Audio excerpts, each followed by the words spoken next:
దేవుని పరిశుద్ధ నామమునకు మహిమ కలుగునుగాక.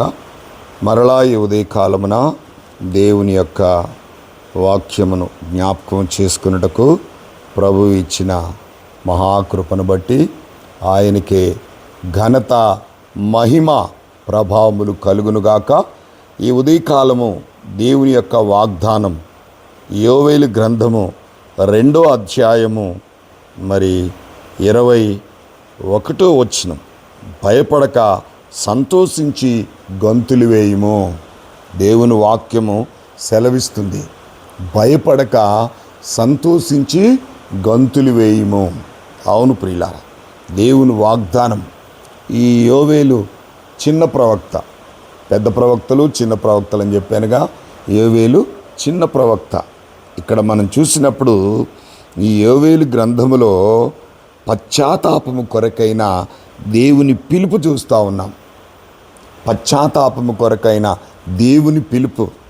ఆయన అంటున్నాడు, ఇప్పుడైనా మీరు ఉపవాసం ఉండి కన్నీరు విడుచుచు మనవపూర్వకంగా దుఃఖించుచు నా యొద్దకు తిరిగి రండి. ఇదే దేవుడైన యెహోవా వాక్కు. అవును ప్రియులారా, ఇప్పుడైనను ఉపవాసం ఉండి కన్నీరు విడుచు మనవపూర్వకంగా నా యొద్దకు తిరిగి రండి అంటున్నాడు. ఎందుకంటే దేవుడు కరుణా సంపన్నుడు, దేవుడు కృప చూపెట్టే దేవుడు, దేవుడు క్షమించేటటువంటి దేవుడు ప్రియులారా. అందుకే ఆయన అంటున్నాడు, మరి సంతోషించి గంతులు వేయండి అంటున్నారు, భయపడొద్దు అంటున్నాడు. అవును, దేవుని వాగ్దానము నిజంగా దేవుని సన్నిధిలో మనకి ఇయ్యబడినటువంటి ఈ మాటలన్నీ కూడా మనం జ్ఞాపకం చేసుకున్నట్లయితే చాలా దీవెనకరమైనటువంటి మాటలు ఈ యోవేలు గ్రంథములో మనకు కనబడతాయి. పశ్చాత్తాపము కొరకైన దేవుని పిలుపుని ఇక్కడ చూస్తూ ఉన్నాం. ఇప్పుడైనను ఇకనైనను మించిపోయింది ఏమీ లేదు. మీరు పశ్చాత్తాపడి ఉపవాసం ఉండి కన్నీరు విడుచు నా యొద్దకు రండి. ఎందుకంటే ఆయన కరుణించే దేవుడు, ఆయన ప్రేమించే దేవుడు, పాపమును క్షమించి పరిశుద్ధతనిచ్చే దేవుడు, దేవుని రాజ్యమునకు వారసులుగా చేసేటటువంటి దేవుడు. కనుక ఈ యోవేలు గ్రంథములో రాయబడినటువంటి మాటలు దేవుని యొక్క గొప్పతనం ఇక్కడ కనబడతా ఉంది. దేవుని క్షమాపణ కనబడతా ఉంది. దేవుడు నిజంగా మనని క్షమించి మనని ఆశీర్వదించడానికి సిద్ధముగా ఉన్న దేవుడు.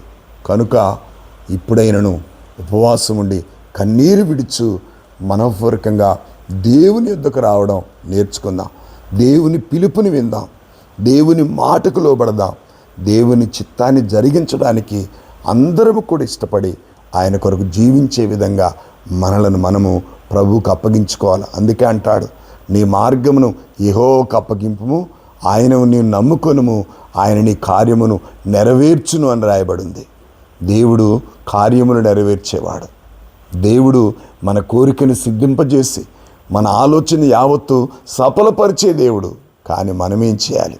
ఇకనైనను ఇప్పుడైనను ఉపవాసం ఉండి దుఃఖించు మనవపూర్వకంగా నా యొద్దకు రండి అంటున్నాడు. కాబట్టి దేవుని వాగ్దానాన్ని ఎత్తిపట్టి భయపడకు, సంతోషించి గంతులు వేయమంటున్నాడు. కాబట్టి దేవుని వాగ్దానాన్ని బట్టి భయపడక సంతోషించి గంతులు వేద్దాం. అట్టి కృప దేవుడు మనకు అనుగ్రహించునుగాక. ప్రార్థన చేసుకుందాం. పరిశుద్ధుడా, ప్రేమగల తండ్రి, కృపగల దేవ, జీవగల నాయన, మీరు నాయన యోవేలు గ్రంథము 2:21 భయపడక సంతోషించి గంతులు వేయమని చెప్పారు. ప్రభువునికి స్తోత్రాలు. అవును నాయన, మీరు క్షమించే దేవుడు ప్రభా. ఇప్పుడైనను ఉపవాసం ఉండి కన్నీరు విడుచు మనోపూర్వకంగా నా యొద్దకు తిరిగి రమ్మని చెప్పినటువంటి దేవుడు ప్రభా. నీ వాక్యానికి లోబడుతూ నీ వాగ్దాన్ని ఎత్తిపట్టి నీ కొరకు జీవించే కృప మా అందరికీ అనుగ్రహిస్తూ రమ్మని యేసుక్రీస్తు నామములో అడిగి వేడుకొనుచున్నాను తండ్రి, ఆమేన్. దేవుని పరిశుద్ధ నామానికి మహిమ కలుగును గాక. ఈ ఉదయకాలం వాగ్దానాన్ని ఎత్తిపట్టి మీరు దేవుని స్తుతించి ఇతరులను షేర్ చేసి ఇరువురు దీవించబడినట్లుగా కృప చూపమని. God bless you all. దేవుడు మిమ్మల్ని దీవించును గాక.